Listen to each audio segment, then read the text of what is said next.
It is so great to see so many students and community members gathered together for this event.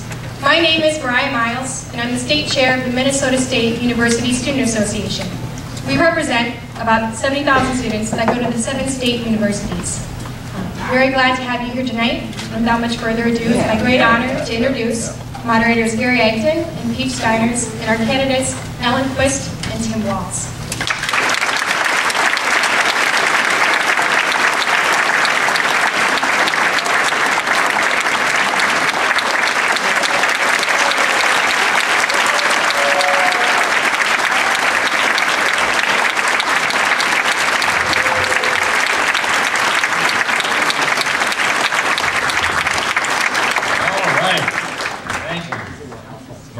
Good evening. Welcome to tonight's debate featuring the candidates for Congress here in Minnesota's 1st Congressional District. With Pete Steiner of KTOE Radio, I'm Gary Eichen from Minnesota Public Radio. And joining us on stage this evening are Democratic incumbent Tim Walz and his Republican challenger Ellen Quist. Tim Walz is from Mankato, seeking his 4th term to the U.S. House. Alan Quist is from St. Peter. He's a former state representative and former candidate for governor. A couple of ground rules. We'll begin and end the debate with 1-minute opening and closing statements. Candidates tossed a coin just now to determine the order. They'll each have 2 minutes to answer each of the questions with a 1-minute follow-up. And while our student timekeepers, Marissa Daly and Ben Shakespeare, will be timing the candidates, we'll try to avoid interrupting the candidates in mid-sentence. If you have a question for the candidates, just jot it down and pass your card to the students who are standing by around the auditorium, and we'll get to your questions a little bit later. One reminder for those of you here in the audience, please, no cheers, no jeers during the debate, and no applause until the end of the debate. Let the candidates have their say. If you're watching online and would like to join us on Twitter, go to #DebateMN. #DebateMN. All right, let's get started. And we did flip a coin, and Tim Walz won the coin toss. He does get the first answer to the first question, and that question regards taxes and spending. Opening? But let's have the opening statements first. I've done this before. Let's go to the opening statements. Tim Walz first. Pete, thank you. Gary, thank you, and welcome home. Debate Minnesota, thank you to each of you. Thank you, first of all, for the privilege of having the opportunity to represent you, but more importantly, thank you for coming tonight. Understanding our democracy requires you to be engaged. It requires you to watch what's happening. It requires you to come and find solutions for this great nation. I can tell you that I can't be prouder of this district. Together, we've been able to bring that common sense approach to Washington. We passed a Stock Act to bring back some accountability to Congress. We passed some of the most sweeping veterans legislation to care for those that have fought in America's longest wars, and we've done it in a very positive manner. And we come together to try and move things forward on common sense solutions for energy independence and for transportation. And the glue that holds this great nation together is compromise, common sense, and effective leadership. And so I've been proud to do that, and I hope to earn your vote in the next couple weeks. Thank you. Democrat Tim Walz, Republican Alan Quist. Well, thank you. And I first have to check. I think the audio is okay. I moved the mic down a little bit because I wanted to be able to see the audience, although I can't see many of you because the lights here are pretty bright. But thank you to Debate Minnesota for hosting this. I do need to make one correction, however, and that is my name is spelled A-L-L-E-N. And I mentioned to Debate Minnesota that it could compensate with a $1,000 donation and we would be perfectly fine. I really like being here at Minnesota State University, Mankato. I have a master's degree from the university in public address, and if I get a chance, I'm going to tell you about a practical joke I played on one of my teachers. My son Daniel graduated here with a master's in electrical engineering this spring. So Mankato, my hat's off to you. You do a great job, and thank you for hosting this, and I feel like I am back home. All right, that's Republican Alan Quist, and now on to the questions. Now we come to our first question tonight, and Tim Walz will answer the first question tonight, which regards taxes and spending. The question is, should the deep spending cuts in both domestic and defense programs that were designed to force a budget-cutting agreement be allowed to take effect after the election? I believe we're talking about the so-called fiscal cliff. University of Walz.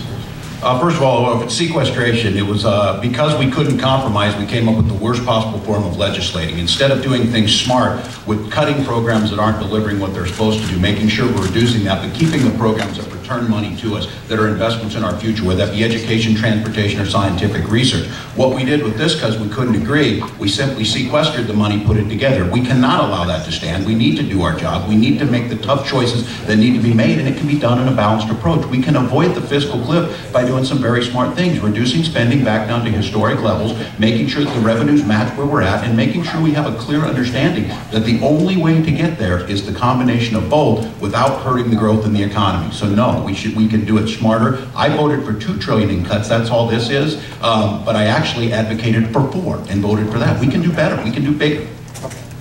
Alan Quist?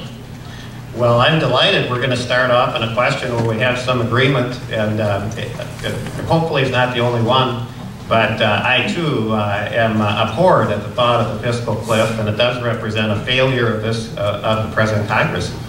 And no debate takes place in a vacuum, and we have to have some sense of the setting of this debate in order to really evaluate well what's said. So what am I speaking of? Well, let's take the Gallup poll of last summer, July, August, found that Congress's approval rating was the lowest ever recorded at 10% approval, 80% disapproval, and 60% of the respondents said that this was the worst Congress ever. No, I'm not going to comment on the accuracy of all that, but I'm just reporting. But I would mention it's also interesting that Democrats only gave the Congress 9% approval. So don't anybody tell me that Democrats don't understand what's going on. I think they are 1% better than Republicans. They are really very astute. So why the abysmal rating? Well, it has to do with things like the fiscal cliff, which certainly represents the failure of Congress.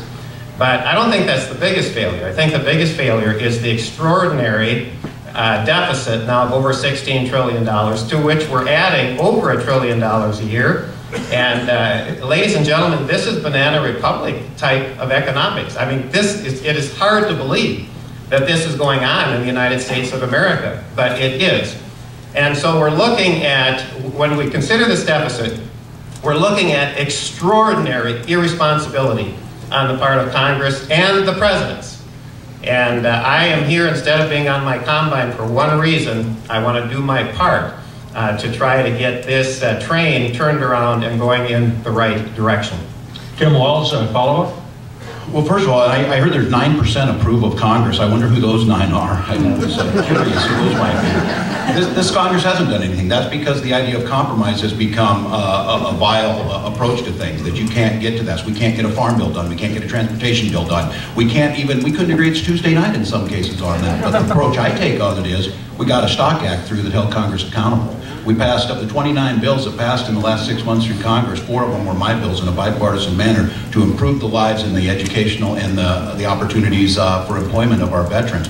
The only way we're going to get to this is coming back. I think it's very critical. This debt is something that I have been talking about since I've been there. The issue on this is that if you don't understand where the problem was created, it's going to be hard to fix it. This certainly wasn't caused because we pay teachers too much. That's not where this is at. There are other factors that we need to take into consideration, balance it, and fix the problem. It's not that difficult, and I take a little more optimistic approach than Alan. After World War II, we were 115% of GDP in debt. We're at 72% now. There's nothing that we can't fix in this country if we put our minds to it. Alan Quist, follow-up?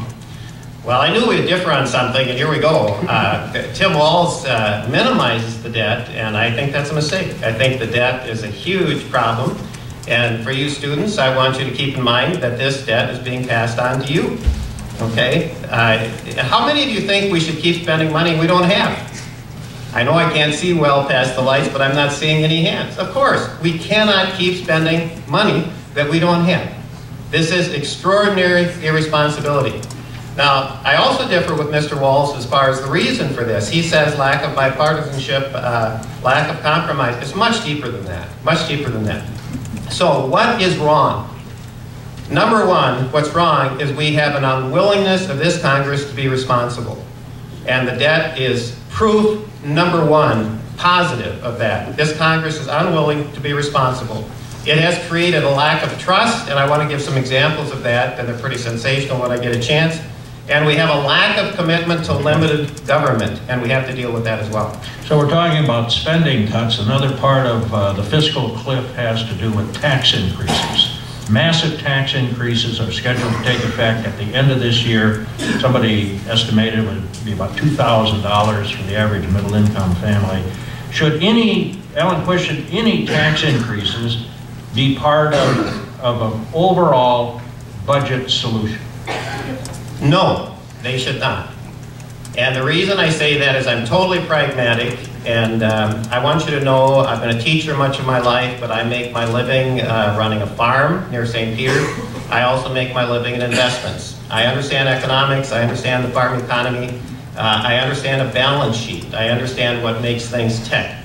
If you raise taxes, you harm the economy, okay? Let me repeat that.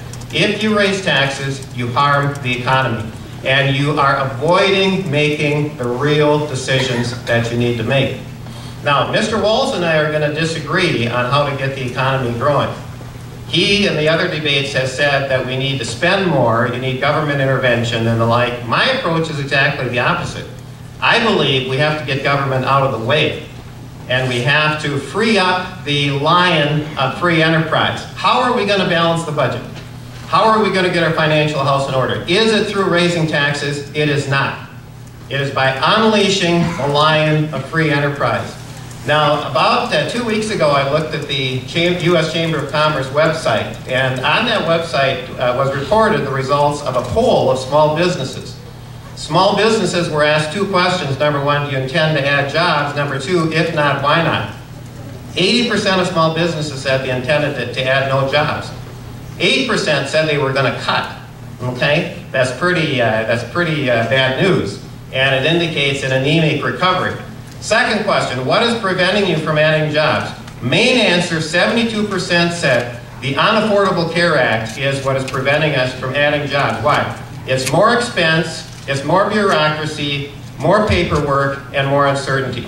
Other things they mentioned: high energy costs, high taxes, way too many regulations, and the like.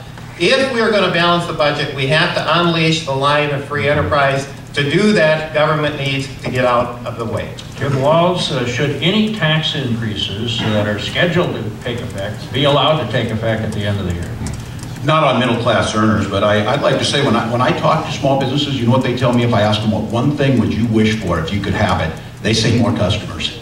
And the issue on that is that's how growth is created. That's how having products for your market. Cutting those taxes and keeping them where we're at. I have voted for the largest tax cut to the middle class of anyone who's ever sat in this position.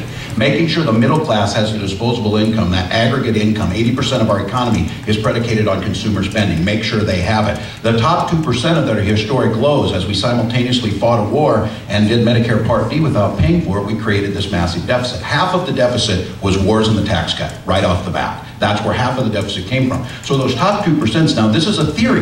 This is the theory that if we cut taxes, if it were true that if we cut taxes, we'd have economic growth. The single worst time of job growth and economic growth in the last 75 years was during the 2001-2008 Bush tax cuts, when they hit the bottom. It did not create growth. These need to be targeted to those making $250,000 or less, and what we can do is we can reform the tax code to incentivize things that businesses want, like the research and development tax credit or the corporate tax rate. We can certainly take a look at that because it's a smaller amount to the Treasury. But the way you truly pay down the deficit, the way you truly get a handle on this is the balanced approach of cutting spending back to less than 20% of GDP, making sure revenues hit GDP, and then doing what this nation has always done, innovating and growing in a combination of creating the right environment through smart investments in infrastructure and research and the private sector entrepreneurship. The problem that we have in our politics now is it's all or nothing solutions. It's the elimination of the other side of this. Those of you who are Democrats sitting in here think it's someday there'll be a perfect world and there's no Republicans, it's not going to happen. And the Republicans in here think there's not going to be any Democrats, it's not going to happen.